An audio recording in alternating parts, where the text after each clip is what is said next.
I'm going to call the meeting to order of the Wilmington City Council. I'd like to welcome all of you that are here with us today to see your new City Hall and new City Hall chambers.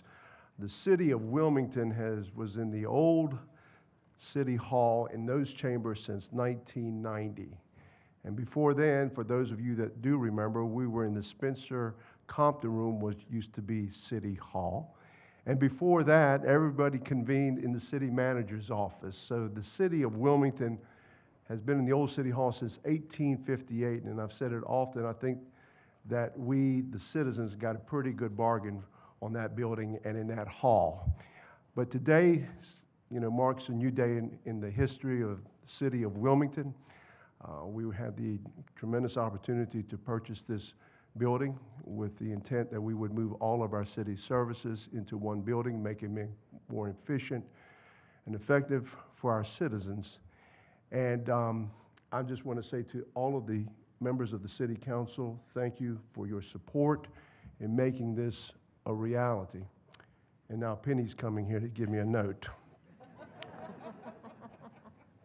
I also like to recognize our former city manager, Tony Caudle, that is with us here this evening. Tony broke his arm again. Tony, welcome.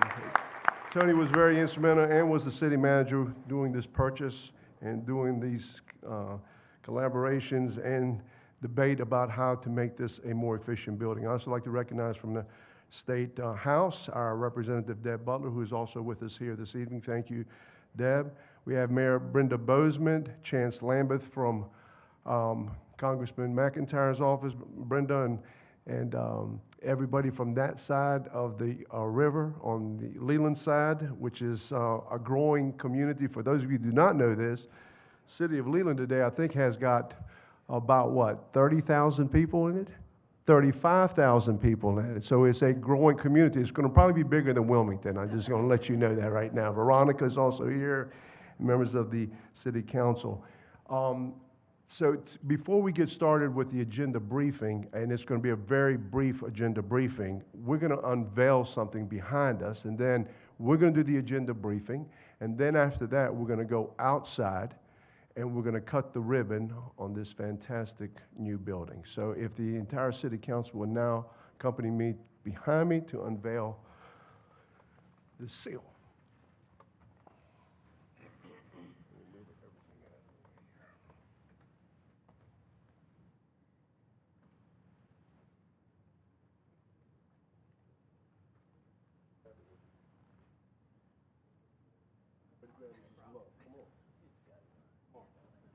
Okay, on the count of three. 1, 2, 3, move.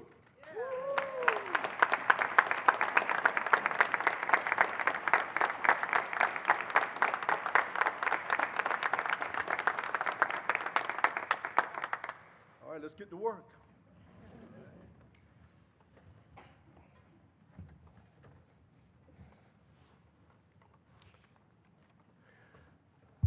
So we have several presentations tomorrow night. Consent agenda C1 is approval of the minutes. C2 is a resolution authorizing the lease of real property at the Skyline Center to GPM Southeast LLC. C3 is a resolution to approve the upset bid at 2451 South College Road in the amount of $1,350,000. C4 is a resolution authorizing the city manager to enter into an agreement with the North Carolina Department of Transportation, the year 25 through 26, Section 5303 Planning Grant. C5 is a resolution authorizing the city manager to submit an application to the Wilmington Urban Area Metropolitan Planning Organization Locally Administered Projects Program in the amount of $51,424 for a trail signage pilot project.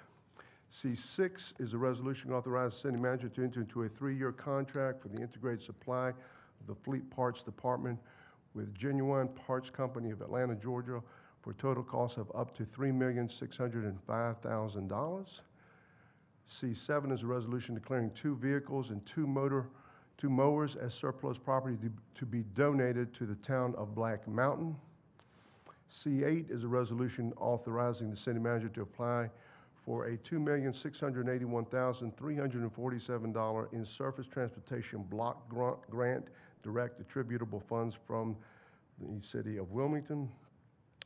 Urban Area Metropolitan Planning Organization with a required local match of $670,337 for the Kerr Avenue Trail Project. We'll have then public information and public hearings. PH1 is an ordinance amending the official zoning maps of the city to rezone property containing 0.77 acres located at 5320 and 5322 Wrightsville Avenue from R15 moderate density single dwelling district to an R5 CD medium density mixed residential conditional district for a residential development. PH2 is an ordinance amending the official zoning maps of the city to rezone property containing 4.08 acres located at 2929 Market Street from O&I Office and Institutional to MD17 CD High Density Multi-Dwelling Conditional District for a 120-unit workforce housing residential development. Then PH3 is an ordinance directing the housing inspector to vacate, close, and repair the dwelling at 565 Manley Avenue as unfit for human habitation pursuant to Article 5, Chapter 16 of the City Code, and directing that a notice be placed thereon prohibiting its use or occupancy.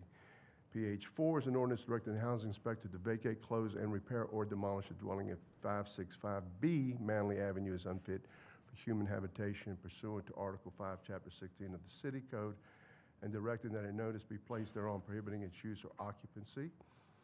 And then ordinances. 01 is an ordinance adding sections 6 through -10, certain actions prohibited on city property to Chapter 6, Article 1 of the Wilmington City Code, and this was continued from our August 19th, 2025 meeting. 02 is an ordinance making supplemental appropriations in the amount of $29,153 in the committed revenue funds for equipment, material, and supply purchases at the Halliburton Park Nature Center, the Davis Center, and the MLK Center. And then 03 is an ordinance appropriating $8,075 in donations and $3,555 in program income to the Commission on African American History Special Purpose Funds. And that concludes this agenda. Is there anything else for any council member would like to hear or see? Okay, so we will now adjourn this meeting, go outside and have our dedication ceremony, and then we'll see everybody out there. Thank you. With that, we stand adjourned.